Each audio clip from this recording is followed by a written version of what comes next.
சிவகார்த்திகேயனோட highest Tamil Nadu collection movies லிஸ்ட்டை பார்த்துடலாம். அதில் 10வது இடத்துல பார்த்தீங்கன்னா சீமராஜா இருக்குது. 48 கோடி பார்த்தீங்கன்னா தமிழ்நாட்டில் மட்டும் பார்த்தீங்கன்னா கலெக்ஷன் பண்ணியிருக்கு. அடுத்து பார்த்தீங்கன்னா 9வது இடத்துல ரெமோ படம் இருக்குது. ரெமோ படம் பார்த்தீங்கன்னா தமிழ்நாட்டை மட்டும் 50 கோடி பார்த்தீங்கன்னா வசூலாக இருக்குது. அடுத்து பார்த்தீங்கன்னா 8வது இடத்துல பார்த்தீங்கன்னா மாவீரன் இருக்குது. அது பார்த்தீங்கன்னா 52 கோடி பார்த்தீங்கன்னா கலெக்ஷன் பண்ணியிருக்குங்க அந்த படம்.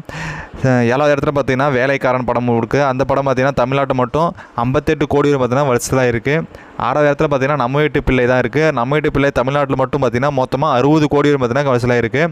5வது இடத்துல பார்த்தீங்கன்னா ஐலாண்ட் படம் இருக்குது. ஐலாண்ட் படம் பார்த்தீங்கன்னா தமிழ்நாட்டில் மட்டும் 63 கோடி பார்த்தீங்கன்னா வசூலாக இருக்குங்க.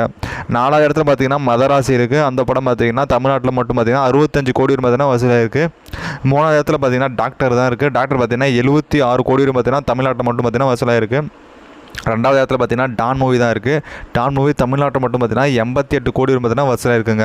அதில் மொதல் இடத்துல பார்த்தீங்கன்னா சிவகார்த்திகேயனோட அமரன் படம் தான் பார்த்தீங்கன்னா அமரன் படம் பார்த்தீங்கன்னா 160 கோடி பார்த்தீங்கன்னா வசூலாக இருக்குங்க. தமிழ்நாட்டில் மட்டும் பார்த்தீங்கன்னா அவரோட மூவியில் ஹையஸ்ட் கலெக்ஷன் பார்த்தீங்கன்னா அமரன் மூவி தான் சொல்லலாம்.